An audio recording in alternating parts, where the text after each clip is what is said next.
மலேசியர்களும் நாட்டின் தேர்தல்களில் வாக்களிக்கலாம். உரிய ஏற்பாடுகளை செய்ய SPRக்கு ஆலோசனை.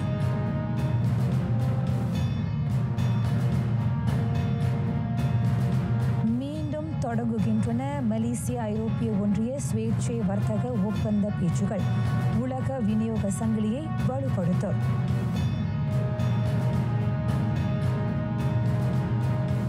ஃபேஸ்புக், வாட்ஸ்அப், டெலிகிராம், டிக்டாக்கில் அதிகளவில் மோசடிகள். குற்றங்களை களைவதில் அரசு தீவிரம்.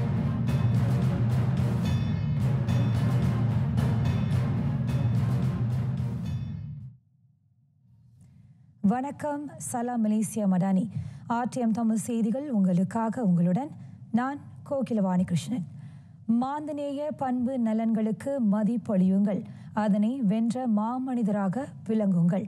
எதிர்காலத்தில் மலேசியாவை நாகரிகம் மிகுந்த அதேவேளை வெற்றி கண்ட நாடாக உருவாக்க அத்தகைய பண்பு அவசியம். அயல் நாடுகளில் வாழும் மலேசியர்களுக்கு பிரதமர் டத்துஸ்ரீ அன்வார் இப்ராஹிம் எடுத்துரைத்தார். மாற்றத்தை விரும்பாது அரசியல் விளையாட்டுகளுக்கு ஆட்பட்டு ஒரு வட்டத்துக்குள் தங்களை அடக்கிக் கொள்ளும் போக்குடன் மலேசியர்கள், குறிப்பாக இளைஞர்கள் வாழ்ந்தார்களேயானால் மாமனிதராவது சிரமம். பெல்ஜியத்திற்கு 2 நாள் அலுவல் பயணம் மேற்கொண்டுள்ள பிரதமர் அங்கு வாழும் மலேசியர்கள் நாட்டை முன்னேற்றுவதில் எல்லா தரப்புடன் இணைந்து ஒத்துழைக்க வேண்டும் என வலியுறுத்தினார்.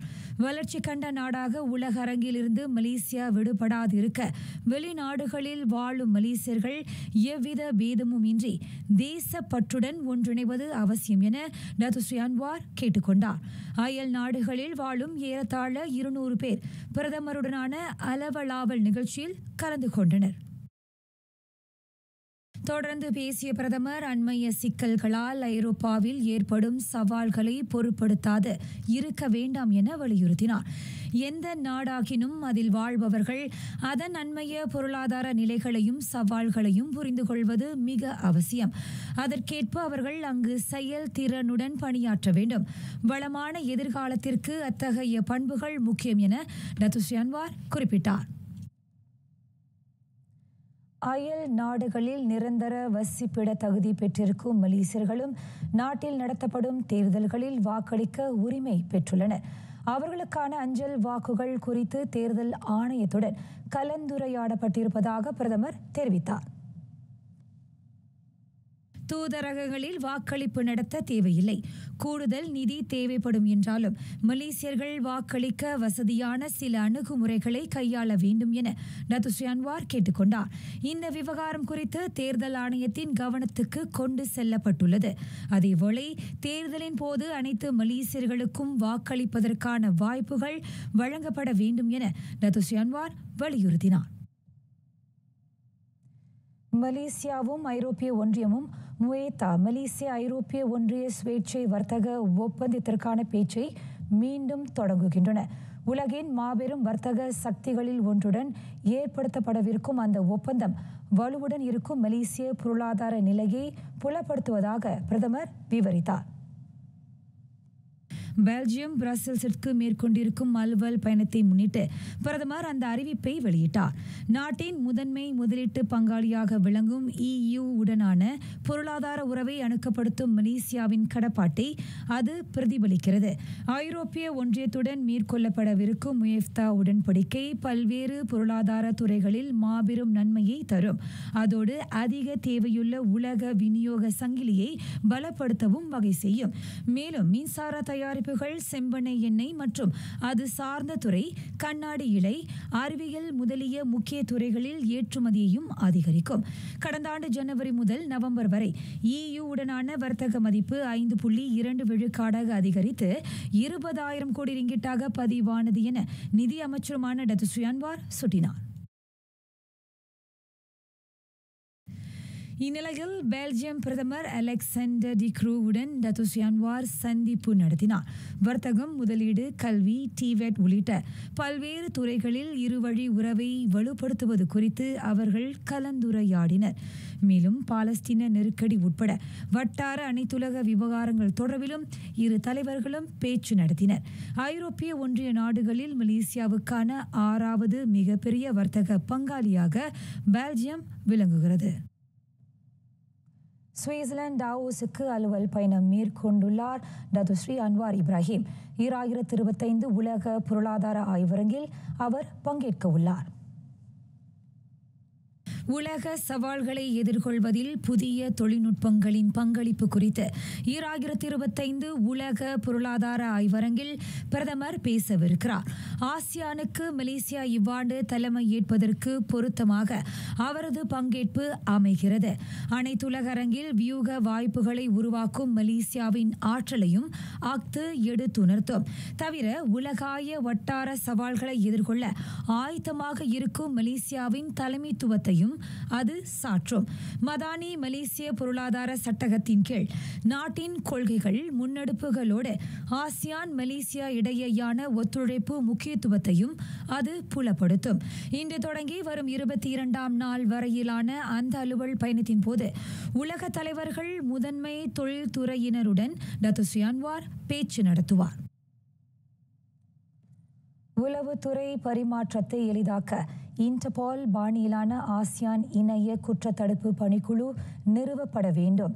மலேசியா அந்த வலியுறுத்தலை முன்வைத்தது. இலக்கவியல் அச்சுறுத்தல்களை திறம்பட கையாள இந்த வட்டார ஒத்துழைப்பு அவசியம் என துணை பிரதமர் Datuk Seri doctor Ahmad Zahid Hamidi எடுத்துரைத்தார். இலக்கவியல் பொருளாதார வளர்ச்சி விரிவாக்கத்திற்கு ஆற்றல் மிகு பாதுகாப்பு கட்டமைப்பு தேவைப்படுகிறது. செயற்கை நுண்ணறிவு போன்ற புதிய தொழில்நுட்பங்களை பயன்படுத்தி அதிநவீன தாக்குதல்களை தொடங்குவதாக துணை பிரதமர் எச்சரித்தார். நவீனமயமாக்கலுக்கு எதிரான கடுமையான சட்ட வரைவு, பயங்கரவாத எதிர்ப்பு, இணைய பாதுகாப்பு ஆகியவற்றுக்கு ஆக்ககர நடவடிக்கைகள் அவசியம். தொழில்நுட்ப வளர்ச்சி கண்ட நாடுகளில் இலக்கவியல் ஊடுருவல் நிகழும் பகுதிகளில் ஒவ்வொரு 50 மீட்டர் தொலைவில் மறைக்காணிகள் பொருத்தப்பட்டுள்ளன. அதே போன்ற நவீன பாதுகாப்பு திட்டங்களில் மலேசியா முதலீடு செய்ய வேண்டும் என அவர் பரிந்துரைத்தார். 2025 ஆசிய அனைத்துலக பாதுகாப்பு மாநாடு கண்காட்சியில் டத்துஸ்ரீ டாக்டர் அஹ்மத் ஜஹீர் பேசினார். ஃபேஸ்புக், வாட்ஸ்அப், டெலிகிராம், டிக்டாக் இணைய மோசடிகளுக்கு அதிகம் பயன்படுத்தப்படும் 4 சமூக தளங்கள் எங்களை குற்றங்களை ஒடுக்க முனைப்புகள் மேற்கொள்ளப்படுவதாக தொடர்பு அமைச்சர் ஃபமி ஃபாத்சேல் குறிப்பிட்டார்.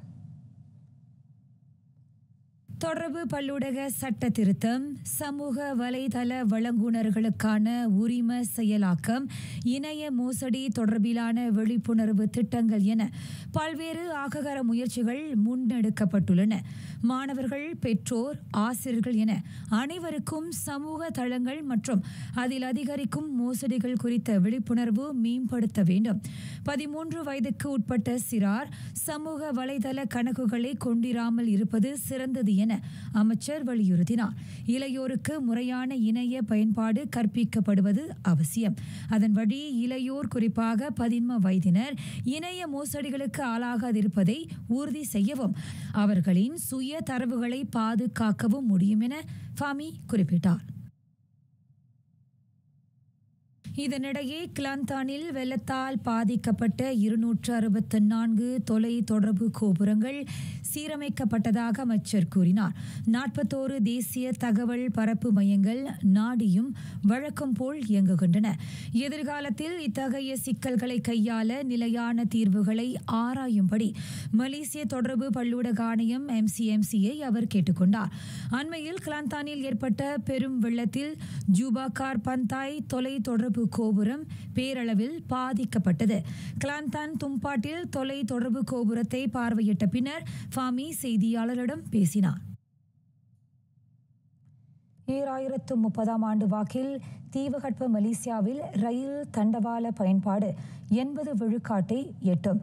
ரயில் பெட்டிகள், லோகோமோட்டிவ் இழுவை இயந்திர பற்றாக்குறையினால் அதிகரிக்கும் தேவையை ஈடேற்ற இயலவில்லை என போக்குவரத்து அமைச்சர் ஆந்தனி லோக் சியூஃபோக் கூறினார். நடப்பில் தீவகற்ப மலேசியாவில் உள்ள ரயில் தண்டவாளங்களின் பயன்பாடு அதிகளவு 30 விழுக்காடாக மட்டுமே உள்ளது. எனவே அதன் பயன்பாட்டை உயர்த்தும் வகையில் இந்த இலக்கு வகுக்கப்பட்டிருப்பதாக அமைச்சர் கூறினார். பயணிகள் ரயில்களும் சரக்கு ரயில்களை இழுப்பதற்கான இயந்திரங்களும் மேலும் அதிக அளவில் தேவை. ETS வகை ரயில்கள் 19 மட்டுமே இப்போதைக்கு பயன்பாட்டில் இருக்கின்றன. வார இறுதியில் அவை முற்றிலும் நிரம்பி விடுவதை அமைச்சர் சுட்டினார். 2030க்குள் பயணிகள் ரயில் சேவையை 299ஆக அதிகரிக்கவும் இலக்கு வகுக்கப்பட்டிருப்பதை ஆந்தனி லாக் குறிப்பிட்டார். இவ்வேளையில் சீன புத்தாண்டு விடுமுறையை ஒட்டி 2,10,000 ரயில் டிக்கெட்டுகள் விற்று முடிந்தன. பயணிகள் தேவைக்காக கோலாலம்பூருக்கும் பட்டவத்துக்கும் இடையே நாளொன்றுக்கு 2 லோகோமோட்டிவ் ரயில் சேவைகளும் ஏற்படுத்தப்பட்டிருப்பதாக போக்குவரத்து அமைச்சர் கூறினார். சீன புத்தாண்டை ஒட்டி 2,70,000 இருக்கைகளுக்கான ரயில் சேவைகளை KTM நிறுவனம் ஏற்படுத்தியிருப்பதாக ஆந்தனி லாக் குறிப்பிட்டார். தீயணைப்பு மீட்பு துறையினர் 12,000 பேரின் விடுமுறை முடக்கப்பட்டது. பெருநாள் காலத்தின் போது அந்த துறையினரின் சேவை போதிய அளவு இருப்பதை உறுதிப்படுத்த அம்முடிவு எடுக்கப்பட்டதாக வீடமைப்பு ஊராட்சி அமைச்சர் ngா கோமிங் தெரிவித்தார். தீயணைப்பு மீட்புத்துறை அதிகாரிகள் உறுப்பினர்கள் 15,000 பேர் கடமையில் ஈடுபடுவர் என அமைச்சர் கூறினார். அவர்களில் 70 விழுக்காட்டினரின் விடுமுறை முடக்கப்பட்டது. இத்துடன் அந்த துறையின் அதிகாரிகள் உறுப்பினர்கள் 12,000 பேர் வரை பெருநாள் காலத்தில் சேவையாற்ற களமிறக்கப்பட்டுள்ளனர். தீயணைப்பு மீட்புத்துறைக்கான தளவாடங்கள் போதிய அளவில் இருப்பதை மதானி அரசு உறுதி செய்கிறது. 2,20,00,000 ரிங்கிட்டை அது அத்துறைக்கான தளவாடங்களை பெற ஒதுக்கியுள்ளதை ngா குறிப்பிட்டார். அடுத்த ஆண்டு வாக்கில் 3 அகுஸ்டா வெஸ்ட்லேண்ட் AW 139 உலங்கூர்திகளை தீயணைப்பு மீட்புத்துறை பெறும். உட்புற பகுதிகளில் எளிதாக மீட்பு பணியை மேற்கொள்ள அவை துணை புரியும் என ngா நம்பிக்கை தெரிவித்தார். எளிதில் உள் நுழைய இயலா பகுதிகளுக்கு செல்லவும் அவை உதவும். உற்பத்தியாளரின் அட்டவணைப்படி அவை தருவிக்கப்படும் நிலையில் தீயணைப்பு மீட்புத்துறைக்கு முன்னுரிமை அளிப்பதாக அமைச்சர் குறிப்பிட்டார். இவ்வாண்டு தொழிற்சங்க விவகார திட்டத்திற்கான ஒதுக்கீடு 1 கோடி ரிங்கிட்டாக உயர்த்தப்பட்டுள்ளது. கடந்த ஆண்டு ஒதுக்கப்பட்ட 58 லட்சம் ரிங்கிட்டை காட்டிலும் அது அதிகம் என மனிதவள அமைச்சர் ஸ்டீவன் சிம் சீக்கியோங் சுட்டினார். இலக்கவியல் வாயிலாக தொழிலாளர்களின் திறனை மேம்படுத்தும் முனைப்புக்கு ஈடாக அந்த நிதி ஒதுக்கீடு விளங்குகிறது. தொழிற்சங்க நிர்வாகத்தை மேம்படுத்தவும் அந்த நிதி பயன்படும் என அமைச்சர் கோடி காட்டினார். கடந்த ஆண்டு தொழிற்சங்கங்களுக்கான அதிகளவு மானிய விண்ணப்ப வரம்பு 20,000 ரிங்கிட்டிலிருந்து 30,000 ரிங்கிட்டாக உயர்த்தப்பட்டது. இதுவரை நாடு முழுவதும் 759 தொழிற்சங்கங்கள் தொழிற்சங்க விவகாரத்துறையின் கீழ் பதிவு செய்துள்ளன. 10 லட்சத்துக்கும் மேற்பட்ட தொழிலாளர்கள் அதில் உறுப்பினர்களாக உள்ளதாக ஸ்டீவன் சிம் குறிப்பிட்டார். ஜோஹரில் வெள்ளத்தால் பாதிக்கப்பட்ட அல்லது தற்காலிக மையமாக செயல்பட்ட எல்லா பள்ளிகளும் அடுத்த மாதம் புதிய பள்ளி தவணையை தொடங்க ஆயத்த நிலையில் உள்ளன. வெள்ள காலத்தின் போது பயன்படுத்தப்பட்ட பள்ளி வசதிகளும் மனநிறைவு அளிக்கக்கூடிய சூழலில் உள்ளதாக ஜோஹர் ஆட்சிக்குழு உறுப்பினர் அஸ்னான் தமின் தெரிவித்தார். அடுத்த மாதம் பள்ளி தொடங்கவிருக்கும் நிலையில் மாணவர்களுக்கான பாடத்திட்டம் தொடர்பான ஏற்பாடுகள் சரியான நிலையில் உள்ளன. முன்னதாக 21 பள்ளிகள் வெள்ளத்தால் பாதிக்கப்பட்ட வேளை 94 பள்ளிகள் தற்காலிக மையமாக செயல்பட்டன. ஜோஹரில் மொத்தம் 285 மாணவர்கள் வெள்ளத்தால் பாதிக்கப்பட்டதாக தரவு காட்டுகிறது. மார்கழிக்கு பின்னாக மாசிக்கு தாயாக பேர் கொழிக்க வந்த பெட்டகமே தைப்பாவை. அவள் வருகையினால் பேர் உவகை பூத்திருக்கும் நம் சமுதாயம் பொங்கலை கொண்டாடி கழிக்கிறது. லம்பா பந்தாய் நாடாளுமன்ற தொகுதி ஏற்பாட்டில் பொங்கல் விழா நேற்று நடைபெற்றது. வேற்றுமையில் ஒற்றுமை. இன சமய கலாச்சார மாறுபாடுகள் நிறைந்த மலேசியாவில் ஒருமைப்பாட்டுக்கான ஆணிவேராக அவை திகழ்கின்றன. நாட்டில் உள்ள பல இன மக்களிடையே நல்லிணக்கத்தையும் ஒருமைப்பாட்டையும் வலுப்படுத்தும் வகையில் இந்த பொங்கல் விழா ஏற்பாடு செய்யப்பட்டது.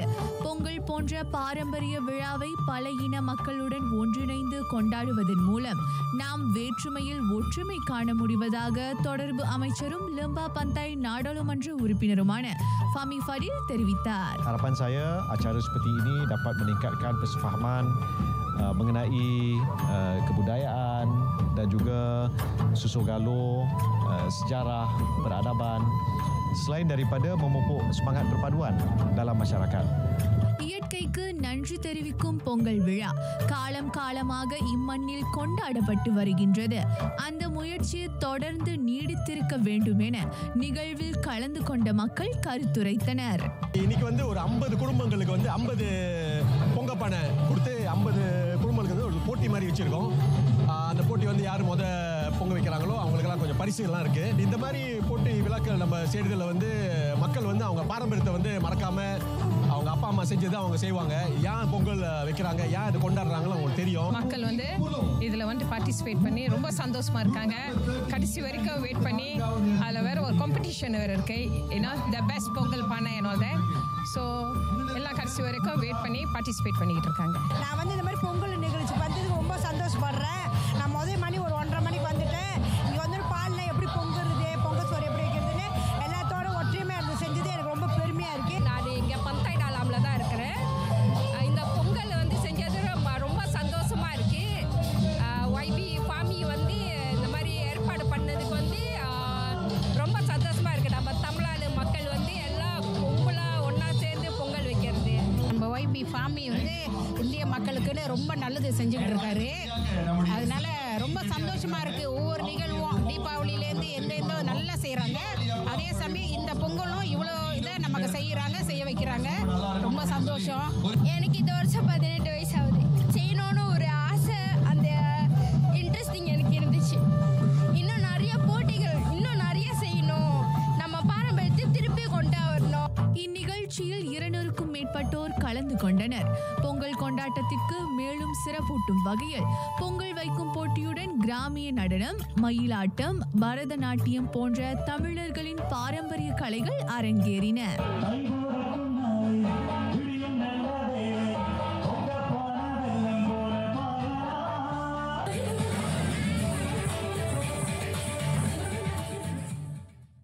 பதினாறு அடி உயரம், 16 அடி விட்டம், பேருருவம் கொண்ட பொங்கல் பானையின் அளவு அது.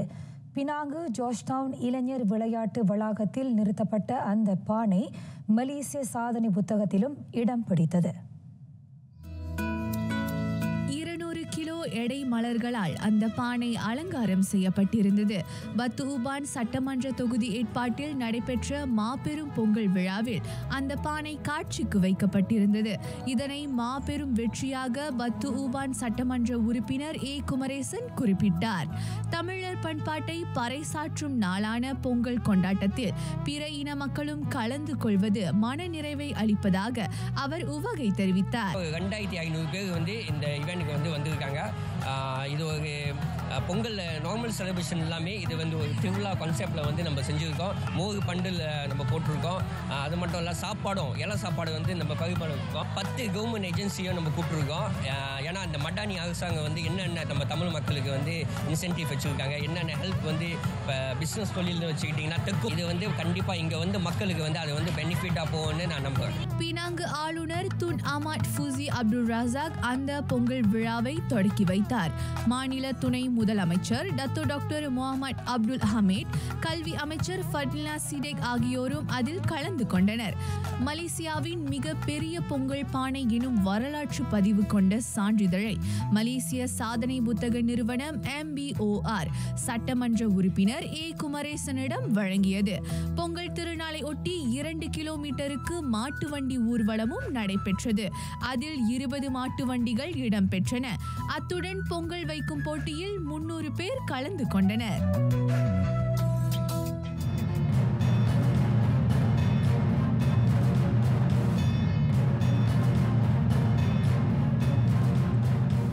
பாலஸ்தீன கைதிகளை விடுவித்தது இஸ்ரேல். இஸ்ரேலில் சிறை வைக்கப்பட்ட பாலஸ்தீனர்களை ஏற்றிக்கொண்டு 2 பேருந்துகள் ஆக்கிரமிக்கப்பட்ட மேற்கு கரை நகரான பெய்டூனியாவை சென்றடைந்தது. நூற்றுக்கணக்கானோர் மகிழ்ச்சியில் ஆரவாரமிட்டும் கார்களின் ஹார்ன் ஓசையை எழுப்பியவாறும் அவர்களை வரவேற்றனர். ஞாயிறு முதல் நடப்புக்கு வந்திருக்கும் காசா சண்டை நிறுத்த உடன்பாட்டின் ஒரு பகுதியாக விடுவிக்கப்பட்ட 90 பேர் பேருந்துகளில் தாயகம் திரும்பிய வேளை ஹமாஸ் தரப்பில் பிணையாளிகள் 3 விடுவிக்கப்பட்டனர். சிலர் முன்னே சென்ற பேருந்தின் கூரையில் ஏறி ஹமாஸ் கொடியை பறக்கவிட்டனர். பாலஸ்தீன தேசிய விடுதலை முன்னணி, இஸ்லாமிய போராளிகள் இயக்கம் ஆகியவை உள்பட மேலும் சில பாலஸ்தீன பிரிவினவாத கும்பல்களின் கொடிகளை ஏந்தி கூட்டத்தினர் மகிழ்ச்சி ஆரவாரம் செய்தனர். 15 மாத போரை முடிவுக்கு கொண்டுவர இஸ்ரேலுக்கும் ஹமாஸ் தரப்புக்கும் இடையில் செய்து கொள்ளப்பட்ட சண்டை நிறுத்த உடன்பாடு இஸ்ரேலின் வான் தாக்குதல் காரணமாக 3 மணி நேர தாமதத்துக்கு பின்னர் நடப்புக்கு வந்தது. உலக உணவு திட்டத்தின் முதலாவது உதவி ட்ரக் காசாவை அடைந்தது. போர் நிறுத்தத்தின் முதலாம் நாள் கரீம் ஷாலும் கடப்பு வழியாக உணவு பொருள்களுடன் அந்த கனரக வாகனம் காசா சென்றது. இடையூறுகள் சூறையாடலும் இன்றி உதவிகள் பாதுகாப்பாக இலக்கை அடைந்ததாக காசாவுக்கான உலக உணவு திட்ட இயக்குனர் தெரிவித்தார். வரும் நாட்களில் காசாவிற்குள் மனிதநேய உதவிகள் வெற்றிகரமாக கொண்டு செல்லப்படுவதை உறுதி செய்ய பாதுகாப்பு மிக முக்கியம் என அவர் வலியுறுத்தினார். சண்டை நிறுத்தம் நடைமுறைப்படுத்தப்படுவதற்கு முன்னமே உதவி பொருள்களையும் எரிபொருள்களையும் ஏற்றிய லாரிகள் எல்லை கடப்புகளில் வரிசை பிடித்து நின்றன. உடன்பாட்டின்படி ஒவ்வொரு நாளும் உதவி பொருள்களுடன் 600 லாரிகள் காசாவுக்குள் நுழைய அனுமதிக்கப்படும். 6 வாரங்களுக்கு இது நடப்பில் இருக்கும்.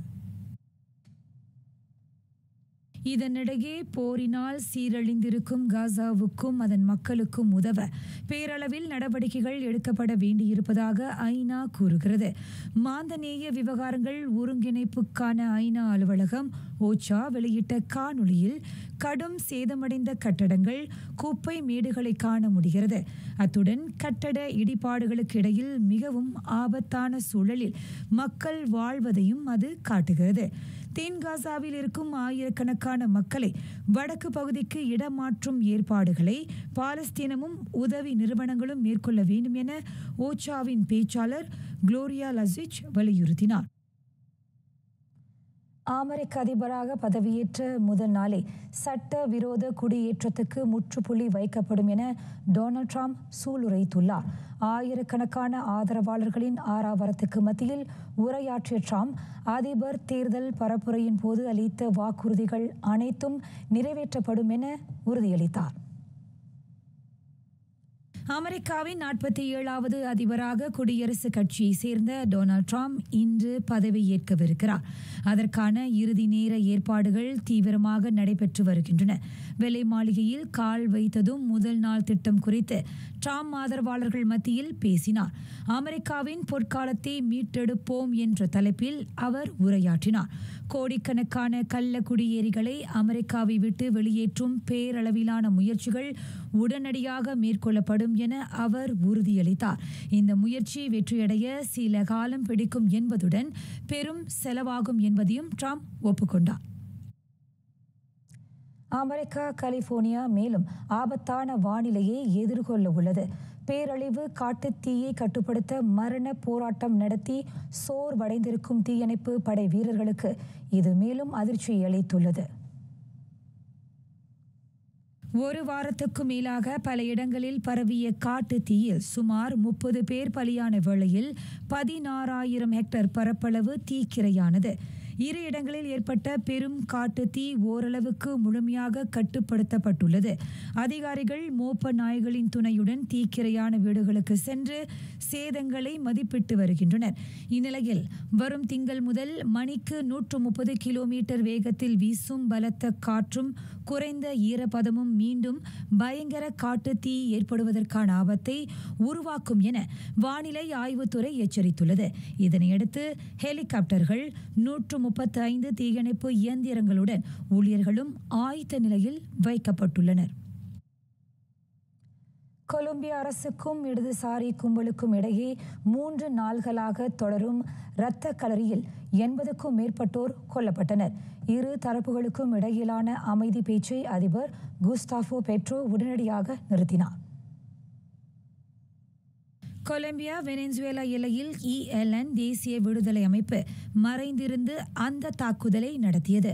2017 ஆயுதங்களை கைவிட்டு செயலிழந்த FARC படை முன்னாள் உறுப்பினர்கள் அந்த தாக்குதலை நடத்தி வருகின்றனர். கொக்கைன் வர்த்தகத்தில் ஒரு கும்பல் மற்றொரு கும்பலின் எல்லையில் அத்துமீறியதால் அந்த வன்முறை வெடித்தது. கடந்த சனிக்கிழமை நடந்த தாக்குதலில் 60 பேர் கொல்லப்பட்டனர்.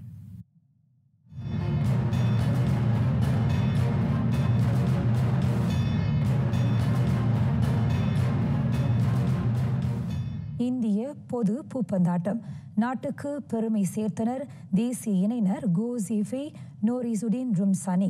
இறுதி சுற்றில் தென்கொரியாவின் கிம் ஒன்ஹோ சியோ சியோங்ஜே இணையை வீழ்த்தி ஆனந்த அதிர்ச்சியை வழங்கினர். புதுடில்லியில் நடைபெற்ற இறுதி சுற்றில் தேசிய இணை தென்கொரியாவின் கிம் ஒன்ஹோ சியோ சியோங்ஜே இணையை 21-15, 13-21, 21-16 என்ற புள்ளிகளில் வீழ்த்தியது.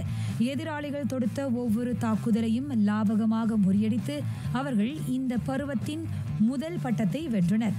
இந்த வெற்றியின் மூலம் ஜீஃபெய் இசுடின் இணை $70,300 அமெரிக்க மதிப்பிலான பரிசு தொகையுடன் நாடு திரும்புகின்றனர்.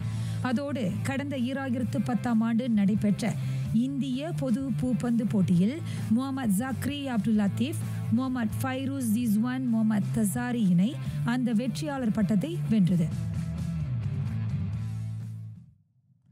ஆசியான் உள்ளரங்கு சைக்கிளோட்ட போட்டியில் வெற்றிக்கனியை எட்டிப்பிடித்தார் முகமது ஃபடில் மொமசோனி. ஆசிய அரங்கில் தமக்கென முத்திரை பதிப்பதில் 4 ஆண்டுகள் காத்திருந்த அவரின் வேட்கையை இந்த வெற்றி தணித்தது. வெலட்ராமில் நடைபெற்ற 2ஆம் சுற்று கெய்ரின் பிரிவில் வாகை சூடினார் முகமது ஃபடில் முகமது ஜுனீஸ். அயற்சியாக இருந்த போதிலும் இந்த வெற்றி மன நிறைவு அளிப்பதாக 27 வயது ஃபடில் மகிழ்ச்சி தெரிவித்தார். வெள்ளி வெண்கல பதக்கங்கள் முறையே தென்கொரியாவைச் சேர்ந்த காங் சியோஜுன் மற்றும் ஆஸ்திரேலியாவின் சாம் கேலகர் வசமாகின. இங்கிலீஷ் பிரீமியர் லீக் காற்பந்தாட்டம் இன்று அதிகாலை நடைபெற்ற ஆட்டத்தில் மான்செஸ்டர் யுனைடெட்டை 1-3 என பந்தாடியது பிரைட்டன். சொந்த அரங்கில் களமிறங்கிய யுனைடெட் அணி ஆட்டம் தொடங்கிய முதலே கடும் தாக்குதல்களை வெளிப்படுத்தினாலும் கோல் புகுத்த தவறியது. ஆட்டம் தொடங்கிய 5ஆம் நிமிடத்தில் பிரைட்டனுக்கான முதல் கோலை யன்குபா மின்தே புகுத்தினார். 23வது நிமிடத்தில் வழங்கப்பட்ட பெனால்டி வாய்ப்பை யுனைடெட்டின் முதல் கோலாக மாற்றினார் புருனோ பெர்னாண்டஸ். விறுவிறுப்பான ஆட்டத்தை வெளிப்படுத்திய பிரைட்டன் 63வது நிமிடத்தில் கௌரோ மிட்டோமா மூலம் மேலும் ஒரு கோலை பெற்று ஆட்டத்தில் முன்னேறியது. அதனை அடுத்து 76வது நிமிடத்தில் அவனிக்கான 3வது கோலை புகுத்தி வெற்றியை உறுதி செய்தார் ஜோர்ஜினியோ உச்ச. இங்கிலீஷ் பிரீமியர் லீக் பட்டியலில் பிரைட்டன் 34 புள்ளிகளுடன் 9ஆம் இடத்தில் உள்ள வேளை 26 புள்ளிகளுடன் மான்செஸ்டர் யுனைடெட் 13ஆம் இடத்தில் இருக்கிறது.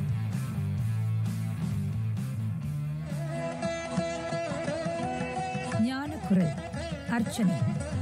ஆசனத்தை கட்டியரன் ஜன்னை யர்சித்து பூசனை செய்துள்ளே புனர். இருக்கையில் அமர்ந்து கொண்டு சிவனை அர்ச்சனை செய்து சிவனுக்கு பூ போட்டு பூசை செய்து அவரோடு ஒருமித்து விட வேண்டும் எனும் பொருளில் விளம்புகிறார் அவை.